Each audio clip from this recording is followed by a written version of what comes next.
October 4th, I want to do a general update on the garden. My lotuses are doing terrible. They're not dead, and there are some new tiny leaves coming in, like this little guy here. But mostly the whole garden looks like this. It's awful. And I think this all has to do with months ago when I was using the liquid fertilizer, and I just think it went badly. It's very disappointing because this was so nice. Anyways, I have some unexpected good news too. This is the Amorphophallus peonifolius that I fertilized in a video a few months ago, and I thought it hadn't worked, that it hadn't taken, but it's got fruits on it and they're changing color. I think they have to turn red like these top ones here. These green ones aren't ready, and then I think they can be picked off, but I don't know if they'll have seeds in them. These are much bigger down here than the red ones up at the top, so I think that these ones, once they ripen, might have viable seeds in them. That'd be great. And this was the one that had the huge flower. It's made a beautiful huge tree. Okay, so what I really wanted to show today were my Nepenthes, because it's been a long time since I've done a Nepenthes update, and they're doing pretty good actually. Got some truncatas there in the back that are pretty tall. That's a Amorphophallus titan that's doing fairly well. It's one of my younger ones. Now, what I want to show is I've got two succulents called Ceropegia, and this is Ceropegia carnosa, and it has made this awesome little flower. It's so tiny and so cute. I like them for two reasons. One, sometimes they look like little baby birds. There we go. They look like little baby birds begging for food. So cute. This plant was half dead. It had been through a bad time, and I cut it back so it was just like a little stump, and I put it on this little trellis, and it's loved it, and it's recovered nicely. So that's its first flower it's made in years. There's some kind of Nepenthes growing down there. I have another Ceropegia plant that is my favorite one, and it also was sick and has recovered and is making some really cool flowers. Oh, the second reason I like these little itty bitty flowers is because they kind of remind me of my character Gallimach. It'll be more obvious on the other plant once I get to it. Got a nice Rafflesiana picture down there, just the white one. Now this thing is cool. This is Sibianensis cross Hamada, and this poor pitcher had been stuck between two pots, and I pulled it out, so it's kind of deformed, but that black peristome is really, really awesome. And check this out. This is for my friend Allison. This is the plant you gave me, a red leopard. It's finally made a pitcher, and it has another little red pitcher coming in down there.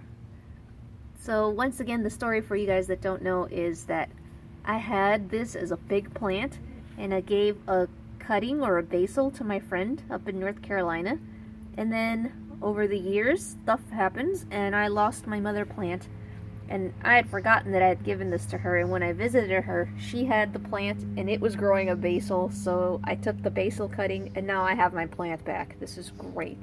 This is a basil that has rooted of Burkii. It's so tiny. Now, I have the adult Burkii, and it's gorgeous. It's over here. It's this spotted pitcher. Turn around, you.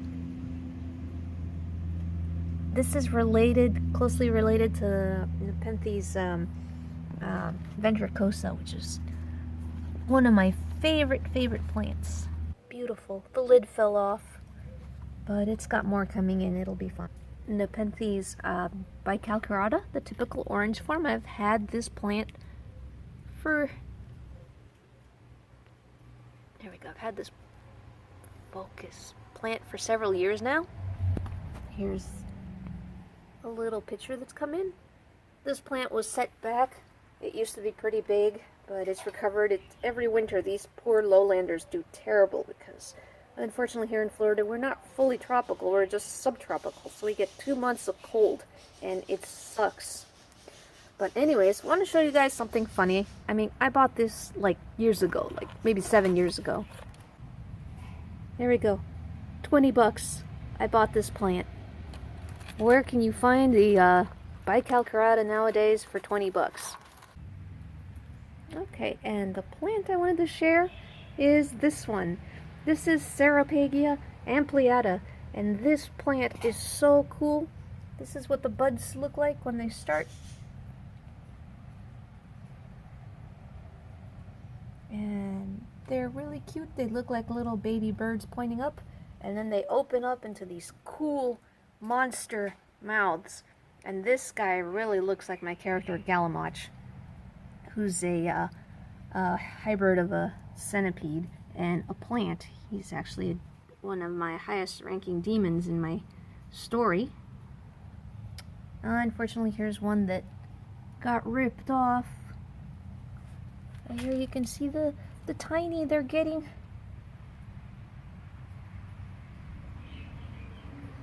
They get tiny ones, and then they get a little bigger, and a little bigger, and a little bigger. And they grow up on each of these nodes until you get the full-sized flower. I love these. They're so beautiful. Love, love, love these guys. Moving on. This is the big Miranda. I had made a video, but it was before my trip, so I didn't make it or edit it into a full thing, but I cut it back and I only kept one main stalk. That one down there is a cutting, and I put it on this trellis, but unfortunately it's bending over and falling over, so I am not sure what I'm going to do with this plant. It needs to be tied to a stone wall somewhere. Yeah, it's really leaning. That's not good. So those are the Nepenthes that are on the stand. Now these are the hanging basket Nepenthes. This is my other Nepenthes Bicalcarata. This one is a Sarawak giant. It's a baby, so it's not much of a giant. This is a Cebianensis cross with Rafflesiana. First time it's making a picture so late this year. We've got this guy back here, which has made a nice flared big picture. This is a complex hybrid. I don't feel like pulling the tag out. And here are the cuttings of the Miranda. And then cut off all the pictures. They've all died back. It should take root. I mean, this plant is so hardy. I'm sure all three of these guys will eventually root. And here's my beautiful female ventricosa. And unfortunately, I had this rescue death cube plant that I bought. It was labeled as a ventricosa. This is not a ventricosa. I am not happy about this. Although the plant is super healthy and has very beautiful pictures, this is a ventrata. And these red pictures are the ones that have grown under my care. The plant is so much bigger than what you can kind of see what the old plant looked like underneath, and the impressive new leaf growth that it's had since I potted it up. But it's just the common ventricosa, so I feel like I wasted a good pot and my best soil thinking this was a ventricosa. This is a ventrata. I'm not sure if I said the right thing. So it was going to be a mate for this one, because this one's a female. So no male ventricosa yet. I need to get one. Don't know where to get one. Even though it's a common, easy beginner plant, it's not really easy to find, I've noticed. Okay, now for some of the big stuff that's so cool.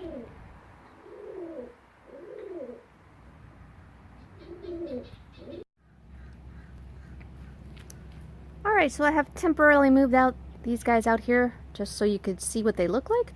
don't put your Nepenthes out in full sun. They will fry. This time of year, now that it's becoming winter, we are on the north side of the house, and the shadow of the house is growing much larger. So the ones that are on the hanging baskets by the patio are actually getting way less sun, and one reason they do so poorly through the winter. But anyways, check this guy out. He's huge. I love this.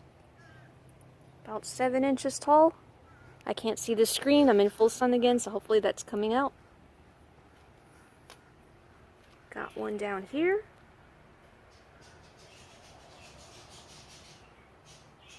He's really big. Beautiful, beautiful. You can see him there. And a new picture coming in.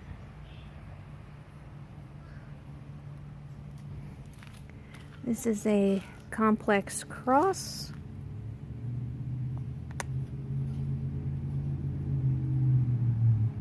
This guy here has made the first picture of the year. It just opened up today.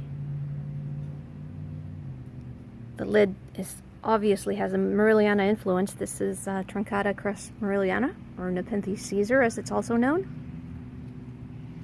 It grows very slowly, but hopefully it'll make another picture. These guys look pretty. This is Nepenthes diariana. It has improved. It was really sickly too. You guys might have seen the old video on it.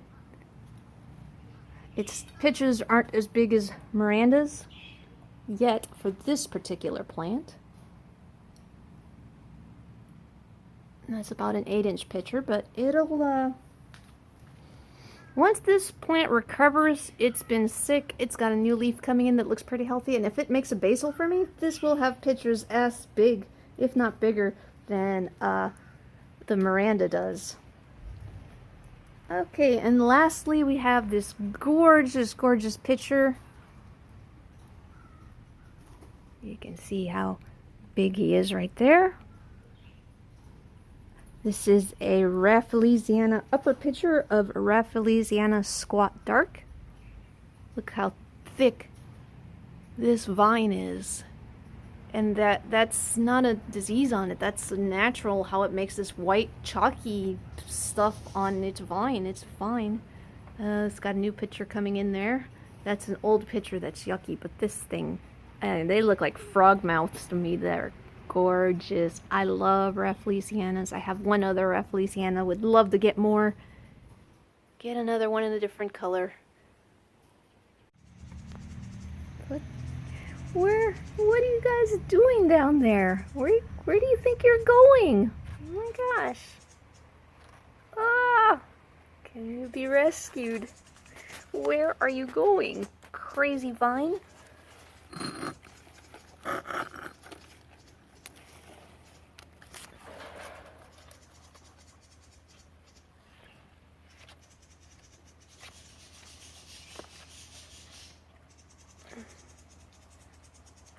This plant has gotten so healthy after being so sick. I'm so proud of it. I love this plant. Okay, the pot is big enough, but it needs a bigger trellis. Oh my gosh. It's stuck. Don't rip. Oh my gosh, don't rip. There we go. Oh my goodness, so cute. What to do with it?